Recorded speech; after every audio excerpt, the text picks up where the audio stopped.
হজ ইসলাম ধর্মের 5টি স্তম্ভের অন্যতম একটি। প্রতি বছরের ন্যায় এবারও পবিত্র হজ অনুষ্ঠিত হবে আগামী জুন মাসের প্রথম সপ্তাহে। এই হজের বিভিন্ন দিক তুলে ধরে হাজিদের হজ পালনের দিক নির্দেশনা দিতে বুধবার চ্যানেল এস স্টুডিওতে অনুষ্ঠিত হলো হজ কনফারেন্স। কনফারেন্সে ব্রিটেন ও ইউরোপের ইসলামিক স্কলাররা গুরুত্বপূর্ণ বক্তব্য রাখেন। এই হজ কনফারেন্সের মাধ্যমে হাজিরা অনেক উপকৃত হবেন বলে মনে করেন ইসলামিক স্কলার ও চ্যানেলস কর্তৃপক্ষ। হজ কনফারেন্স থেকে বিস্তারিত জানাচ্ছেন সিনিয়র রিপোর্টার মোহাম্মদ রেজাউল করিম মৃধা।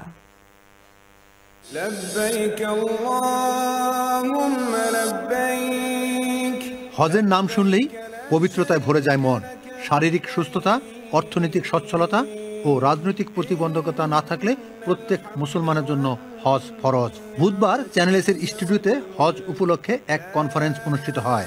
এই ধরনের কনফারেন্স খুব বেশি দরকার, কারণ আমাদের ভাই এবং বোনেরা এত টাকা পয়সা খরচ করে বাইতুল্লাহ জিয়ারতে যাচ্ছে। তো মূলত অ্যাওয়ারনেস তৈরি হয় এই ধরনের কনফারেন্সের মাধ্যমে, যে মানুষ কিভাবে হজটাকে সঠিকভাবে আদায় করবে। ইসলাম মানে হলো আত্মসমর্পণ। সুতরাং ইসলামের মধ্যে প্রবেশ করে সত্যিকারভাবে যারা প্রবেশ করবে তারা দুনিয়াতে শান্তি পাবে, আখিরাতে শান্তি পাবে।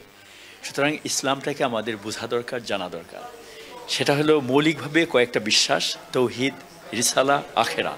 পুরো মুসলিম সমাজের মধ্যে একটা অ্যাওয়ারনেস তৈরি করা হজ সম্পর্কে এবং আশারে জুলহিজ্জা বা জুলহিজ্জা মাসের প্রথম দশক সম্পর্কে একটা সচেতনতা তৈরি করা সময়ের অনেক বড় দাবি। চ্যানেলসের ইসলামিক অনুষ্ঠানের প্রেজেন্টার কামারুল ইসলামের পরিচালনায় এতে শুভেচ্ছা বক্তব্য রাখেন চ্যানেলসের চেয়ারম্যান আহমেদুজ্জামান চৌধুরী জাপি। চ্যানেলসের উদ্দেশ্যটা হলো to make people aware, to educate people more about Hajj, এবং হজের যে যাত্রাটা শুরু হয়ে কিভাবে শেষ হয়, তারপর কি জন্য আমরা হজে যেতে হয়, এইসব নিয়ে আমাদের আজকের হজ কনফারেন্স। হজ পালনের উদ্দেশ্য তুলে ধরে এ সময় গুরুত্বপূর্ণ বক্তব্য রাখেন ইসলামিক স্কলাররা। আমাদের কমিউনিটিতে যথেষ্ট সচেতনতা সৃষ্টি হবে যে হজের বিভিন্ন দিক নিয়ে আলোচনা করা। অনেক সময় তো আমরা এগুলো বুঝি না, জাস্ট দৌড়ে গিয়ে হজ করে আসলাম। বিভিন্ন দিক সম্পর্কে যথেষ্ট সচেতনতা সৃষ্টি হয় এবং হজের উদ্দেশ্য, লক্ষ্য, বিভিন্ন বিষয়ের এক একটি দিক জানা থাকলে পরবর্তী পর্যায়ে এই জ্ঞান নিয়ে, অভিজ্ঞতা নিয়ে হজ করতে গেলে আমরা অনেকটা আলহামদুলিল্লাহ ক্লিয়ার হয়ে যাবে। So alhamdulillah, we are very blessed, and it's a pleasure to be in this event organized, Mubarak event organized by Channel. May Allah bless them, grant them more abilities to do much more good work for the community. হজের main উদ্দেশ্য হলো যে আমরা হজ থেকে এমনভাবে ফিরে আসব যেন সমস্ত গুনাহ থেকে আমরা নিষ্পাপ হয়ে ফিরে আসতে পারি। হজে যে আমরা প্রার্থনা করব যেন আল্লাহ তাআলা আমাদেরকে হজ্জে মবরুর নসিব করেন, যে হজ্জে মবরুরের প্রতিদান জান্নাত ছাড়া আর কিছুই নেই। ব্রিটেন ছাড়াও ইউরোপের ইসলামিক স্কলারদের অংশগ্রহণে প্রাণবন্ত হয়ে ওঠে অনুষ্ঠান। এখানে হজের শুরু থেকে শেষ এবং ফিরে আসার পর কি করণীয় সে বিষয় সম্পর্কে তুলে ধরা হয়। আল্লাহ পাক আমাদেরকে তৌফিক দান করুক, আমরা যাতে নামাজ পড়তে পারি, রোজা রাখতে পারি এবং আল্লাহর ঘরে আমরা পৌঁছাইতে পারি। আল্লাহ সুবহানাহু ওয়া তাআলা এই মাসকে মহিমান্বিত করেছেন অনেকগুলি কারণে। আমাদের সমাজে জিলহজ মাস আসার সাথে সাথেই মনে আসে যে হজ এবং কুরবানি দুইটা বিষয়। চ্যানেলসের ফাউন্ডার মাহিফেরদৌস জলিল বলেন, এ ধরনের কনফারেন্স যারা হজে যাবেন তাদের জন্য অত্যন্ত গুরুত্বপূর্ণ।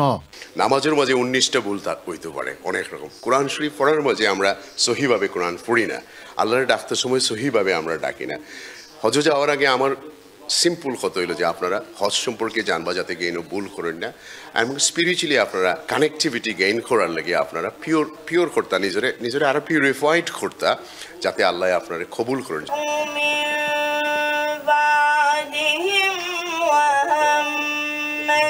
وما خلقنا السماوات والأرض وما بينهما لاعبين। হজ কনফারেন্সে কিউ ফ্যাক্টরির বিজয়ীদের অংশগ্রহণে কোরআন তেলাওয়াত ও নাশিদ পরিবেশনা সকলকে মুগ্ধ করে। Today's program has been amazing. Alhamdulillah, I had beautiful recitations from my fellow brothers and sisters, and also heard and benefited from some speeches and some nasihas, alhamdulillah. I have also heard some amazing speeches about Dhul Hijjah and its importance, and I've also learnt a lot from it. চ্যানেলসের senior producer Ahad Ahmed হজ কনফারেন্সে অংশগ্রহণে সকল অতিথিদেরকে ধন্যবাদ জ্ঞাপন করেন। চ্যানেলেসের আসলে আজকে আমাদের দ্বিতীয় হজ কনফারেন্স। আমরা 2023 সালে শুরু করছিলাম, 2025 সালে এটা আমাদের দ্বিতীয় হজ কনফারেন্স। আলহামদুলিল্লাহ আজকের ব্রিটেনে অনেক উলামা মাশায়েখ আজকের আমাদের এই হজ কনফারেন্সে উপস্থিত হয়েছেন এবং এই হজ কনফারেন্সের মাধ্যমে আজকে হজের তালিম এবং কুরবানি, ঈদ, বিভিন্ন বিষয় নিয়ে আজকে এখানে আলোচনা করা হয়েছে এবং আমাদের দর্শকদেরকে হজের অনেক গাইড দেওয়া হয়েছে, আমরা এখানে তালিম দেওয়া হয়েছে। তো আমি মনে করি আমাদের এই হজ কনফারেন্সের মাধ্যমে আমাদের চ্যানেলের দর্শকরা নিশ্চয়ই উপকৃত হবেন এবং উপকৃত হয়েছেন। বিশেষ করে আমি ধন্যবাদ দিতে চাই আলিম ওলামারা যারা আজকে অংশগ্রহণ করেছেন, সবাইকে আমি অনেক অনেক ধন্যবাদ দিতে চাই। হজ নিয়ে এ ধরনের অনুষ্ঠান অনেক প্রয়োজন, এমনটাই বলছেন ইসলামিক স্কলাররা।